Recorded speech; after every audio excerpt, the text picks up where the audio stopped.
Rémi Gozlan de la société RG Design, agence de communication digitale et création de sites internet. Alors nous allons voir dans cette vidéo comment réussir sa migration lors d'une refonte d'un site internet, comment réussir sa migration SEO. En effet, quand on travaille sur une refonte de site, il va être très important de faire attention au positionnement qu'on va avoir sur un moteur de recherche afin de ne pas disparaître et conserver son positionnement. Donc là, on va prendre l'exemple d'un site, d'un client sur lequel on a travaillé donc la refonte. Donc là, on est sur un site Joomla et on a retravaillé la refonte sur un site WordPress.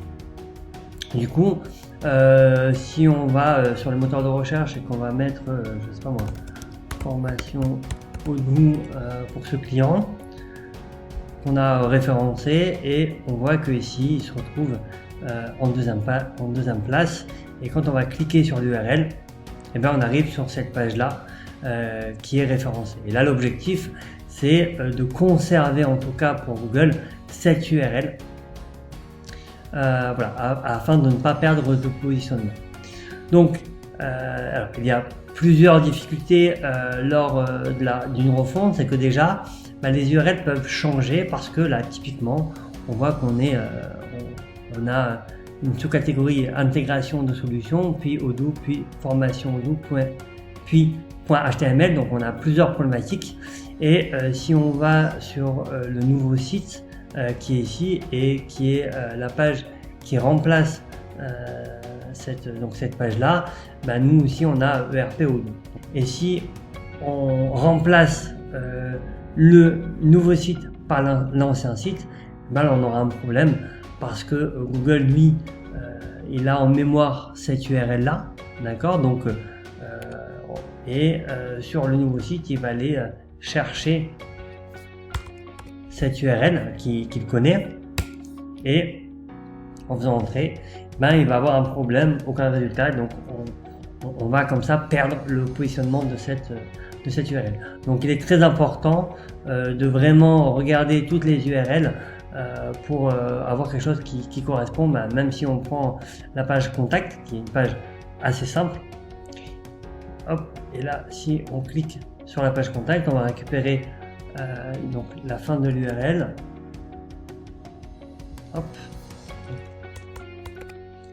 Donc il y a juste le .html.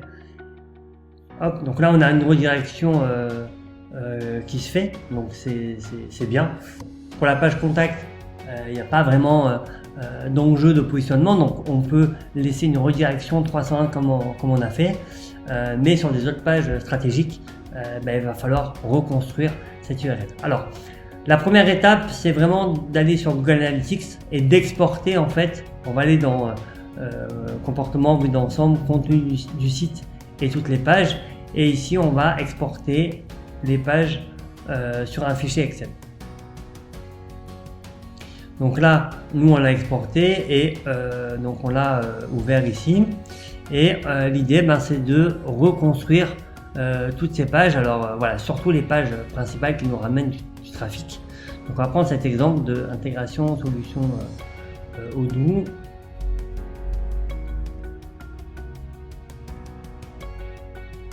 Donc solution Odoo intégration,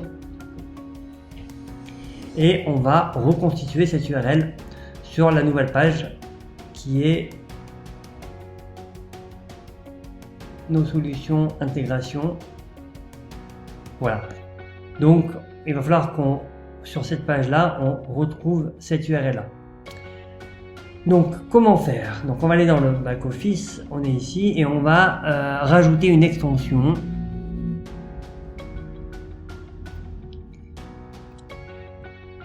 add, voilà, qui s'appelle add.html extension to page, et on va l'installer. Donc moi j'ai déjà installé, et on va l'activer. Donc ça en fait va nous permettre de rajouter, comme son nom l'indique, une extension .html comme on a ici sur notre URL. Donc on va dans page, donc c'était intégration. Hop. Voilà, donc c'est cette page là.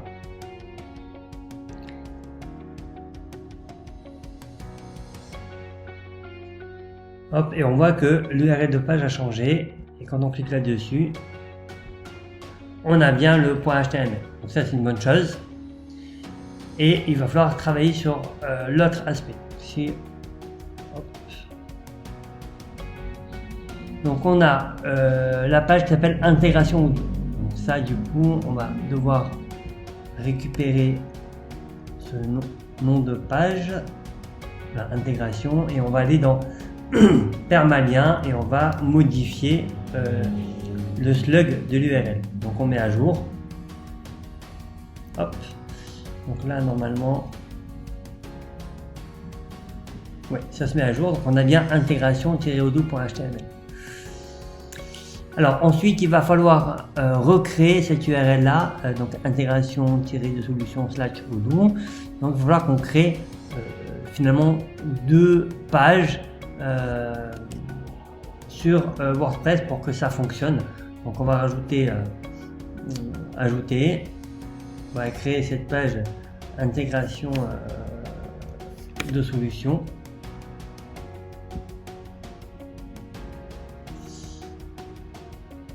Une page qu'on va appeler Odoo. Hop. Publie. Alors non, hop, et en fait cette page là on va la mettre tic, tic, tic. Voilà, page parente. Donc voilà, on l'a levé. Intégration de solution, publier.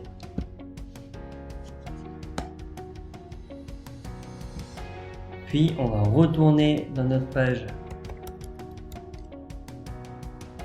intégration. Alors voilà, on va l'appeler intégration Odoo, ce sera même mieux. Hop. Voilà, comme ça on récupère hop, même URL. Et ici on va classer cette page dans voilà, dans Odoo. Donc intégration de solution Odoo, mettre à jour.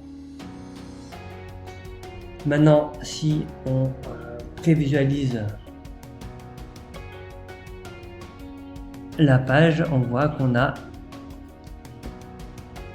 exactement la même URL. Donc du coup, on peut faire le test. Hop, donc c'était solution Odoo intégration. Ok. Donc si on reprend exactement l'URL, hop, et qu'on va ici changer, on fait entrer et on arrive sur cette même page.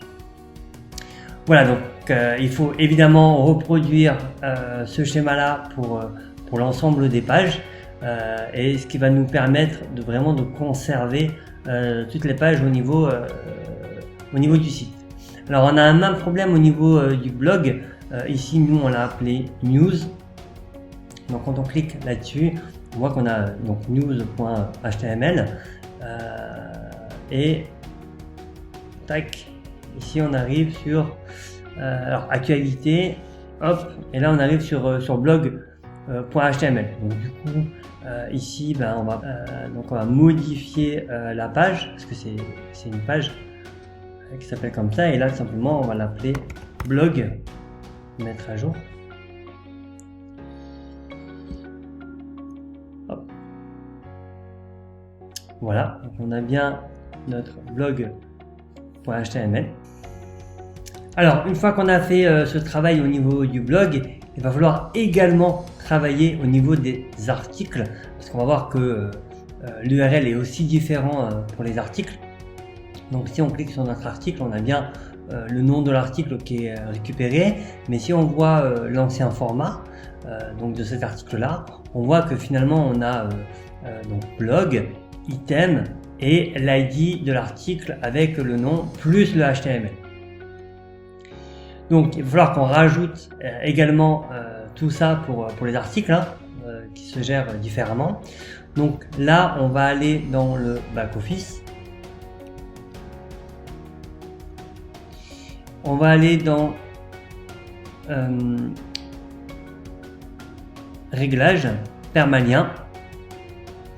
Et là en fait on va pouvoir modifier le lien, le permalien de tous les articles. Donc du coup on va aller ici dans structure personnalisée et on va récupérer ce qu'il y a avant.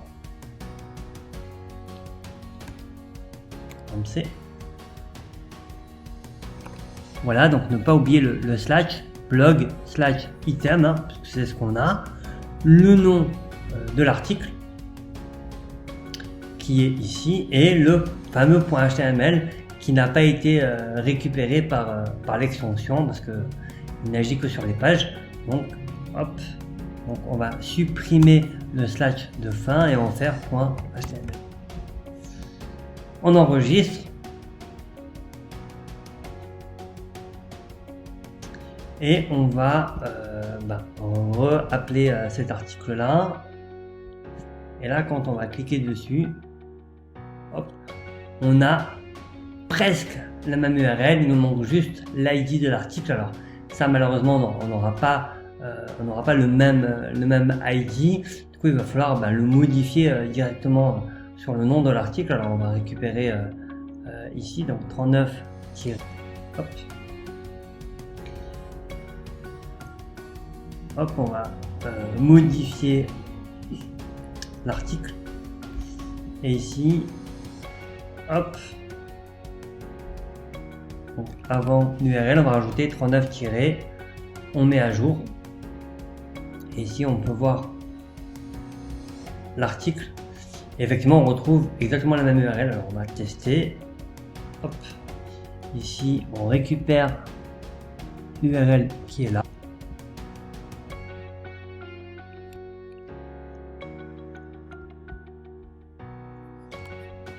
Voilà, et on va voir si on est bon. Effectivement, voilà. Donc il va falloir effectivement faire tout ça sur tous les articles, mais comme ça vous allez vraiment vous assurer de conserver les URL. C'est vraiment quelque chose de très important quand on fait une migration et une refonte de site, surtout quand on change de solution. Donc là on passe de Joomla à WordPress et voilà, comme ça on conserve notre bon positionnement sur les moteurs de recherche. J'espère que cette vidéo vous a plu et vous permettra d'être un peu plus serein sur la migration ou lors d'une refonte d'un site internet, surtout si vous changez d'une solution à une autre comme Joomla et WordPress comme on a vu maintenant. Je vous encourage à nous suivre sur nos réseaux sociaux, également sur notre chaîne YouTube. Voilà, et comme ça vous suivrez toutes les astuces et les recommandations qu'on peut vous faire. Merci, à bientôt.